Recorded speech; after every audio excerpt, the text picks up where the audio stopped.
সহিহ বুখারীতে কয়েক জায়গায় হাদিসটি রয়েছে, সহিহ মুসলিমও রয়েছে। আব্দুল্লাহ বিন ওমর রাদিয়াল্লাহু তাআলা আনহু বর্ণনা করেন, আন্না রাসূলুল্লাহ সাল্লাল্লাহু আলাইহি ওয়াসাল্লাম বলেছেন, আলা কুল্লুকুম রাঈন ওয়া কুল্লুকুম মাসউলুন আন রাইয়াতিহি।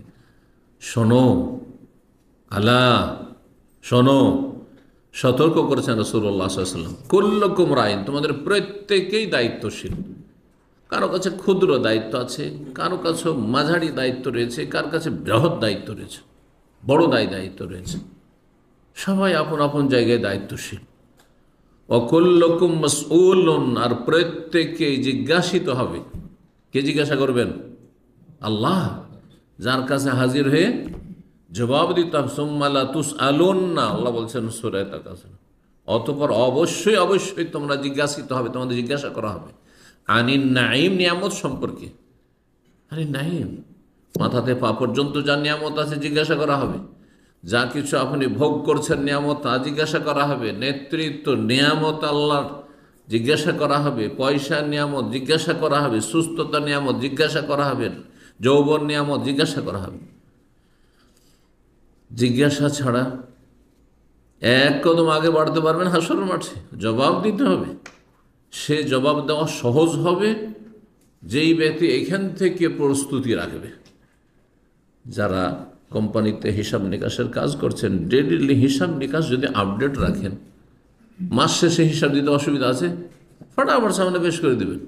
এই যে হিসাব, 1 মিনিটও লাগবে না হিসাব দিতে, কারণ প্রতিদিনের হিসাব রেডি রেখেছেন। বরং কোনো শুধু বের করে তার সামনে রাখতে হবে, সব হিসাব করা আছে। কারণ আজকাল কম্পিউটারের যুগে তো বুঝতেই পারেন, হ্যাঁ, যদি ওইরকম প্রোগ্রাম জানা থাকে সে তো অটোমেটিক হিসাব করে দিচ্ছে। শুধু আপনাকে সেই ডাটাগুলো রেডি রাখতে হবে। জি। তো আর যদি হিসাব রেখে দেন, হ্যাঁ রেখে দেন, গাদা হিসাব রেখে দিয়েছেন, কোনো পরোয়া করেন, যৌবন চলে গেছে, ওপরেই আছে, কত বছর যে গেছে, কি অবস্থায়, কত পাপ করছে, বয়স চলে গেছে, কত পয়সা এসেছে, কত পয়সা গেছে, কোথা থেকে আসলো, কোথায় গেল, কতদিন নেতৃত্ব দিল, হ্যাঁ, আর কত লোকের হক মেরেছে, কত লোকের জুলম অত্যাচার, কত লোকের হক নষ্ট করেছে। হ্যাঁ, হিসাব দেওয়া তো সহজ নয়। হাসর মাঠে প্রত্যেককে হিসাব দিতে হবে, প্রত্যেককে হিসাব দিতে হবে। কারো হিসাব কম, যার যত দায়িত্ব কম হিসাবও তার কম। যার আমল যত ভালো তার হিসাবও ভালো। জি। কুল্লুকুম রাঈন, তোমাদের প্রত্যেকে দায়িত্বশীল, রাখালের মতো। রাখালকে একটা বকরি চড়ে দিয়ে দিল, ও রাখাল, ওই একটা বকরি সময় মালিক জিজ্ঞাসা করবো, চাকর নকর, আর 2টা 10টা হাজার, হ্যাঁ হাজার যাই হোক, এক কথায় মাসউলুন, সে দায়িত্বশীল, তাকে জবাব দিতে হবে। আন রাইয়াতিহি, তার রাখালি সম্পর্কে, তার দায়িত্ব সম্পর্কে। তারপরে এক একটি করে বর্ণনা করছে। ফলে ইমামুল্লাযী আলান নাসের আইন, শাসক, ইমাম, বড় শাসক, বড় ইমাম। জি। শাসক যারা, শাসন ক্ষমতায়, গোটা দেশের ইমাম। আর ক্ষুদ্র ইমামতি হচ্ছে মসজিদের ইমামতি। তো এখানে বড় ইমামের কথা বলা হয়েছে, ইমামতে উজমা। যেই শাসক সারা দেশের মানুষের, আলান নাস, জনগণের ওপর দায়িত্বশীল, রাইন ওয়া হুয়া মাসউলুন আন রাইয়াতিহি, জনগণ সম্পর্কে জিজ্ঞাসা করা হবে। দেশের যত নাগরিক আছে, নর নারী, শিশু, বৃদ্ধ, সুস্থ অসুস্থ, হ্যাঁ আমির গরিব, সবার সম্পর্কে জিজ্ঞাসা করা হবে। সৎ অসৎ সবার সম্পর্কে জিজ্ঞাসা করা হবে। ওয়ার-রাজুল রাইন আলা আহলি বাইতিহি, এমনকি একজন পুরুষ, সে হচ্ছে দায়িত্বশীল তার পরিবারে। স্বামী স্ত্রী 2 জন আছে, তার অধীনে একজন শুধু, ওর দায়িত্ব। নাবালক ভাই বোনের আছে আর বাপ নেই, ওর দায়িত্ব। জিজ্ঞাসা করা হবে তাদের সম্পর্কে। নাবালক এসে আনা হয়ে গেছে, অত বোনের বিয়ে দিয়ে দিচ্ছেন, দায়িত্ব শেষ হয়েছে, স্বামীর দায়িত্বে চলে গেছে। ছেলেমেয়েরা আছে, এখন সব ছেলেরা নাবালক, আর মেয়ে, যেমনটা বললাম, যতক্ষণ মেয়ের বিয়ে না দিছে ততক্ষণ, যদি 100 বছরের মেয়ে হয় তবু বাবা বেঁচে থাকলে তার দায়িত্ব আপনার ঘরে আছে, আপনার দায়িত্বে আছে। ওয়া হুয়া মাসউলুন আন রাইয়াতিহি, বাড়িওয়ালাকে বাড়ির দায়িত্ব সম্পর্কে জিজ্ঞাসা করা হবে। ওয়াল মারআতু রাইয়াতুন আলা আহলি বাইতি যাওজিহা, আর মহিলা নারীকে জিজ্ঞাসা করা হবে, গৃহিণীকে জিজ্ঞাসা করা হবে তার স্বামীর বাড়ি সম্পর্কে, বিবাহিতা মহিলাকে, যে তোমার স্বামীর বাড়িতে যা কিছু ছিল তা সংরক্ষণ করেছিলে, তার হেফাজত করেছিলে, হ্যাঁ তার দেখাশোনা ঠিকভাবে করেছিলে না, সেগুলিকে নষ্ট করেছিলে, হ্যাঁ স্বেচ্ছাচারিতা করেছিলে, হ্যাঁ পাচার করেছিলে, কত রকম কি করে, খায় একজনের গুণ গায় আর একজনের, এরকম অসতী অনেক আছে। অথবা নয় ছয় করে, নিজের বংশের যখন হ্যাঁ ভাই বোন আসে তখন ঢেলে দেশ, আর যখন স্বামীর বংশের কেউ আসে তখন মুখ ভারী করে নেয়, এত বোঝা সামলাতে পারবো না, এসব আমার দায়িত্ব না। ওয়াহিয়া মাসউলাতুন আনহু, মহিলাকে জিজ্ঞাসা করা হবে এদের সম্পর্কে। ও আব্দুর রাজুলের রাইন আলা মালে সাইয়্যিদি, এমন কি যে চাকর নকর দাস তাকে জিজ্ঞাসা করা হবে তার মনিবের মালিকের ধন সম্পদ সম্পর্কে, যা দেখাশোনাতে দেওয়া হয়েছে তাকে।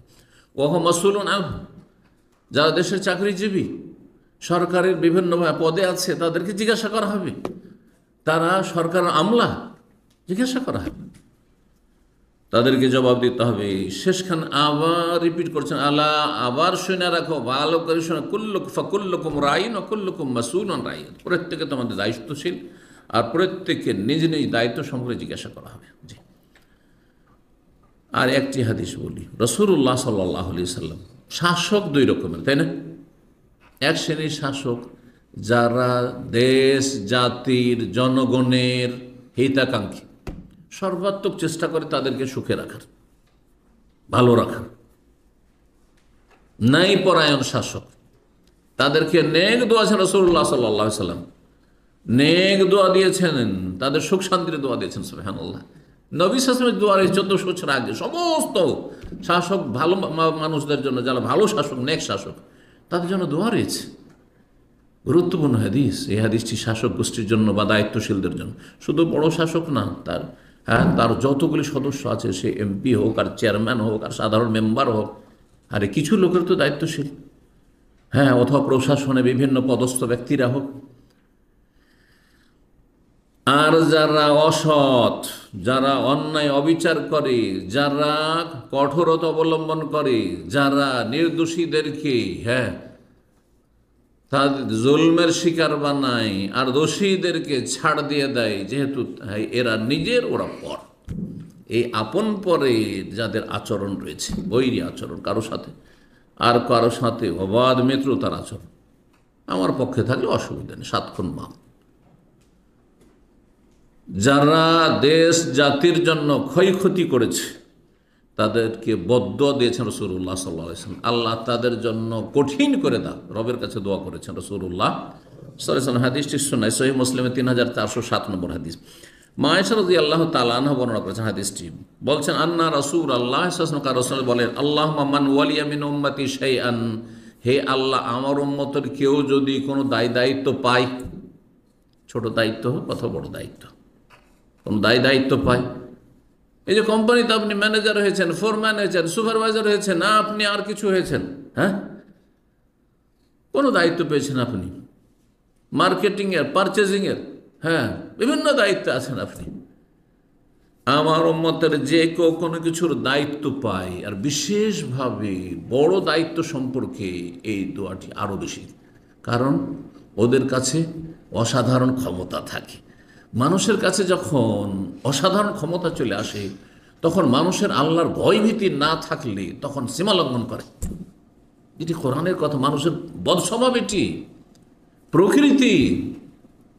জি, শুধু নেতৃত্বের ক্ষেত্রে না, পয়সার ক্ষেত্রে এমন মানুষ আপনাদের মধ্যে আছে আর আমাদের সমাজে আছে, আপনার আশেপাশে আছে, যাদের পেটের ভাত যখন ছিল না, হ্যাঁ, পকেটে পয়সা ছিল না, হ্যাঁ, তখন তারা পাপ করতো না, আর দুটো পয়সা হয়েছে পাপে ডুবে গেছে। ওয়াল্লাহু বাসাতাল্লাহু রিজকা লিইবাদিহি লাবাগাউ ফিল আরদ, আল্লাহ বলছেন মানুষের বদস্বভাব হচ্ছে, আল্লাহ যদি এই শ্রেণীর অধিকাংশ মানুষ, যে তাদের রিজিককে আল্লাহ যদি বাসাতা প্রশস্ত করে দেন, চারিদিকে শুধু টাকা পয়সা, ধন দৌলত, নেতৃত্ব, ক্ষমতা, প্রভাব, প্রতিপত্তি, লাবাগাউ ফিল, তখন পৃথিবীতে তারা জুলম অত্যাচার করা শুরু করে, সীমা লঙ্ঘন করে, তারা অন্যায় করা শুরু করে, অবিচার করা শুরু করে। এই জন্য আল্লাহ অনেক ভালো মানুষকেও বেশি দেন না। কেন? বেশি না দেওয়াতে তার কল্যাণ আছে। তোমার মতো ভালো মানুষগুলি যখন বেশি পয়সা পেয়েছে তখন আর ভালো মানুষ থাকেনি, ভালো মানুষ থাকেনি। এই জন্য আপনি নেক আল্লাহ ভালো মানুষ, আপনি দেখছেন যে আমার জীবনে কাবিরা গুনাহ নেই, তারপরেও যে দেখেন যে রিজিকের অনটন, অভাব, হ্যাঁ, অসুস্থ থাকছি, আর তার বিভিন্ন জায়গাতে ধাক্কা খাচ্ছি, আর মানে বিভিন্ন দিক থেকে ধরেন পার্থিব দিক থেকে বিভিন্ন জায়গায় ক্ষতিগ্রস্ত হচ্ছি, জানবেন যে এতে আল্লাহ আপনার কল্যাণ রেখেছেন। আপনি সে গোপন রহস্যগুলি জানেন না, যেগুলি আল্লাহর হেকমতে তকদিরে লুকায়িত আছে। জানলে আল্লাহ শুকর আদায় করতে, যে আলহামদুলিল্লাহ, যে আল্লাহ আমি ধন দৌলত আর রাজত্ব নিয়ে করবোটা কি? যদি এত ধন দৌলত হইতো আর জাহান্নামে চলে যেতাম, আমি কারণের মতো, নেতৃত্বের কারণে ফেরাউনের মতো জাহান্নামে চলে যেতাম, আবু জাহলের মতো জাহান্নামে হয়ে যেতাম। ওর চাইতে ভালো যে আল্লাহ আমি গরিব হয়ে, ও আবু হরের মতো আসাফে সুফা হয়ে, আর ওই আবু জাহের মতো, আর ওই একেবারে গরিব মুসলিম যারা ছিলেন, হ্যাঁ, সাহাবায়ে কেরাম, হ্যাঁ, যাদের আপনার কাফনের সময় কাফন জুটছিল না, কিন্তু তারা জান্নাতি, বিনা হিসাবে জান্নাত তাদের জন্য, কত সম্মানিত তারা।